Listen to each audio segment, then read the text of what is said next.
Hello everyone and welcome back. I am Duke Silver. Today we're going to be playing Dionysus. Now Dionysus's hero ability is every 2 rolls you get one of your characters in your shop upgraded that costs 1 gold less. So you don't get a treasure out of it, but yeah, some characters have a big power spike on upgrade, and it can kind of give you some good direction early. Goose is a pretty good golden one to get here early, so we're happy to pick that up. Okay, so also, I should note that this is on the old patch. As of right now, there is a new patch out, and this is going to be kind of sort of a double feature. There's going to be a bonus video. Look for that later today.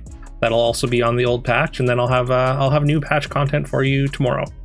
But yeah, so yeah, we get a golden tracking dog as well. Again, we're just going to take a couple of the golden characters that we land on early. That's going to kind of feed our direction here, and hopefully give us some amount of tempo.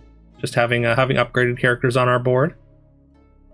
We do get to snipe the opponent's support there, which is pretty important. Definitely allows us to tie that fight. We might have lost otherwise. They had a fair amount of stats in the front row. And here we're gonna sell down, and we're gonna take a couple of Demon Harbingers. I mean, they work really well together. The aura affects not only themselves but each other, of course. So I mean, once one of them dies and the other one shrinks, but still, it's just a lot of stats for the rate when you can put them together. Also, we're going to get an upgraded Consti here, so we're going to keep our eyes out for a Vamp Dagger. Also, we're going to play down a unit here. Basically, we're going to try and get a Slay, and we do with our Parrot, and throw a couple stats on the character in hand. Just felt pretty good about our stats here on level 3.1 there, and we get kind of paid off with some extra stats on board. Yeah, we do pick up a Vamp Dagger, which is great. We only have 3 gold left, so we're just going to pick up this Demon Sprite. It's going to get the buffs from the 2 Demon Harbingers we picked up already, and just be a pretty good rate for the gold. It's amateur. I was going to say that it looks like they picked up a immutable idol, but no, they just have a big Elaine in slot 1 for some reason. But we are able to punch through there and get the tie. Considered just taking the Brave Little Tailor there, but decided against it. We there's some specific things we want because we have this sort of a demon start. Hellhound is one of them. Hellhound and the Husky are both really good. They're both evils, and just add a lot of tempo to our board. So those are ones we're definitely looking out for on the level 4 turns here.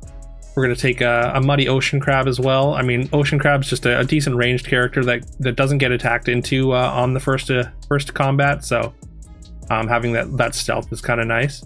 Definitely, I think I'm going to be trying to take the Muddy Ocean Crabs more on the new patch, because there isn't a stealth lord that's been introduced. So if you have any experience with that, definitely let me know how that goes, because it looks interesting, but also hard to use. We're going to pick up a hat here. I mean, it's just going to give us kind of a little bit of flexibility, or sort of utility, with being able to cast spells for free.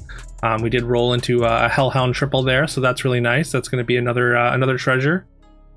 It's a little bit hard to get treasures on Dionysus, so we're very happy to see any triples that we can.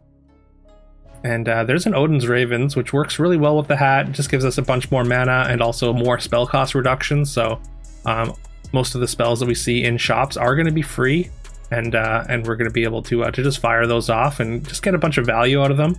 And because we have these mage treasures, we're going to be looking out for Spellbook. Spellbooks have been something that I've been kind of using a little bit more aggressively. Actually, it's kind of a common feature between this game and the bonus game later. Is both of them I do end up using mage treasures and spellbooks, but yeah, we'll get to that as it comes. And I mean, without being a mage's build, I should say, we get an upgraded natural radiant fairy there. I don't know why I want to call it nature fairy, but yeah, we get an upgraded radiant fairy, which is, I mean, of course, is giving 200% of its stats when it dies. So that's just a really good target for all these spells that we're going to be able to throw around, as well as yeah, just a decent chunk of stats in itself. Essentially allows us to triple dip on our targeted spells, so that's really nice. And we've also got this demon sub theme that is kind of always present here. that we're always on the lookout for to improve. Speaking of the demon sub-theme, there's a succubus, which I think we are going to take. It's going to get the benefits, of course, from the harbingers. I mean, we would really, really love to see a high demon here on level 5. We are going to 6 next turn, though, so it seems like that sort of demon or moving into demons might have already passed, depending if we see like an archdemon very early here on level 6. But we're in a relatively flexible spot here. We do take a loss there, so that's a little bit unfortunate, but we do still have plenty of health. We get to triple our Muddy Ocean Crab, and we're just going to take the Spyglass. It's definitely too late for Shooting Star, and the other treasure was not even a consideration. We're going to pick up a Good Boy. I mean, we've got this spell book, which we failed to put on Good Boy, which we definitely should have before casting a spell. But yeah, we're going to use basically going to try and use the spell book and our spell treasures to scale this Good Boy. And of course, this Vamp Dagger that's been scaling on our Golden Consti, it's going to go on the Radiant Fairy and put a big chunk of stats there. And it's like sort of a little bit of a combo, and like I guess maybe combo is a strong word, but being able to put permanent stats with the spell book and then losing them to the Vamp Dagger is kind of a neat way to move them around. Anyways, there's that high demon, which we are going to take just in case we do need to audible back into demons. I mean, it's 5 gold, so it's still a pretty big investment, but we aren't so like committed to this Good Boy plan. Although we do have a relatively decently scaled Good Boy, as well as our Merlin and Radiant Fairy, and you can see me shaking that haymaker furiously, just really considering jamming that on the board, but ultimately decide against it. Apologies if the the flashing interface there is unpleasant to look at for anyone. There's another Good Boy though, so that seems like a signal for us to commit to this Good Boy plan.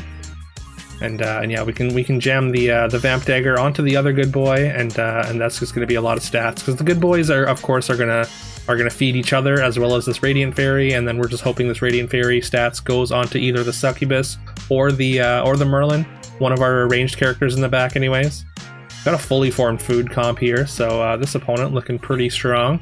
We've already got multiple 6s as well as their Fisher, and yeah, we do take a loss and drop down to 9, so we are in kind of the danger zone now. So we're gonna hopefully scale these Good Boys up fast enough to be able to stabilize, and we need to fill out the rest of our comp with good characters. And Dio hears my plea and hooks us up with a golden Good Boy here. So really fortunate there. Shout out to my man Dio, really coming through for us there. And also we get to pick up another Merlin, which is fantastic. Just another good character. It offers a bunch of stats. Like your Merlins stack really well. I mean, they only give +4/+4, but they also double their own boost because of the Merlin aura. And then the second one will add another instance of that boost. So it goes from an 8/8 by itself to 12/12 each with 2 of them. So again, they work really well in multiples. And also, again, they're just ranged characters to have on the back line that really take those Good Boy stats well. Those of you that have played Storybook Brawl know how the classic Good Boy comp goes. You just have good ranged characters in the back. Your Good Boys throw stats on them, and away you go. And that's pretty much what we're doing here. We're just doing classic Good Boy comp. I mean, it's not so classic, as we are scaling with spells at the same time. And I think that's kind of the key to this Good Boy comp is being able to scale your Good Boys, of course. There's not a lot of, you don't get a lot just from supports, or from, there's not a lot of treasures that just offer enough stats that allow you to compete with other endgames, so you kind of have to take matters into your own hands. And we do get a level 7 treasure here, thanks to our Spyglass. I think we're just going to jam this Fairytale. Sintamani Stone to get a random 7 in 2 turns is maybe okay, but I think we're just going to take the guaranteed powerful treasure. It turns off our hero power, but that's completely fine. We're going to take an Uther here, which it just replaces our last slot there as a good character. I think it's very replaceable, but we're kind of running out of gold, so I think it's worth taking. And if we do find a Lady of the Lake, then that can increase the amount of stats we're outputting from our Merlins as well. So it's sort of a speculative pick, but and also something that that we're going to be quick to replace if we get the opportunity. We did take some health spells here, so we can take a loss, and we are going to, I think, here. Yeah, that corgi, that dog comp really came together really early, and they have been hitting pretty consistently. So we've got a ways to go to catch up. There's a double entrance rune. That's not what we want. We would love a double dying breath rune. What we are going to take though is a King Arthur. So that's going to give 300% of his stats, because it's an upgraded version, to the support supporting him. So the hope here is just good boys to throw a bunch of stats onto the Arthur. They get further enhanced and then go directly onto the Merlins. So now we don't have to be so fortunate with our good boy stats. Like our good boy stats, ideally, I guess ideally go on each other. I guess it's kind of the same deal. We want them to go on each other and then onto the Arthur and then onto the Merlins, but looks like this opponent is doing some boost comp stars something. They're trying to kind of do both. You're trying to have their cake and eat it too. But or that might have been the ghost. It looks like they died trying to do two things at once anyways. All right, there's our dying breath rune. We're very happy to take that. We are going to keep the spell books on the golden good boy right now, but we are going to move. We're going to move the spell books off and then put the double dying breath rune onto our biggest good boy. That's our plan here, anyways. Yeah, we're going to move our items around now, so we are out of gold. Vamp Dagger also providing a decent amount of stats. We definitely need to have King Arthur into. Putting the stats onto the Merlin specifically is important. And we got another star. They want to be cat stars really bad, but they didn't get the shooting star treasure or the memo that's how you play cat stars. So we make pretty short work of that opponent.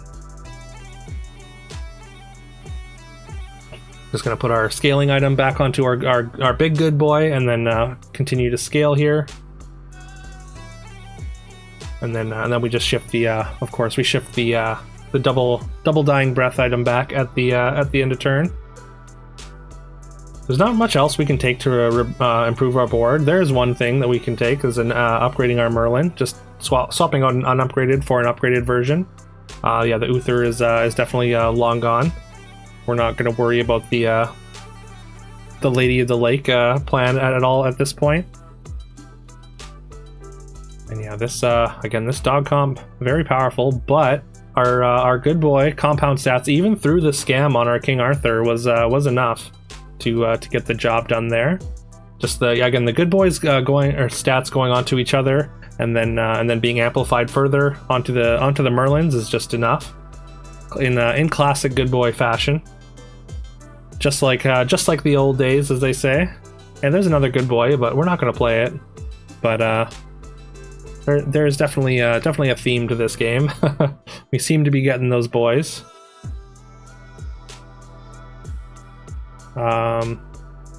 Yeah, I think I might have considered. I was considering Gwyn there, but I definitely don't think it's as good as like if we had Divine Messenger, then I think it would be as good as the third Merlin.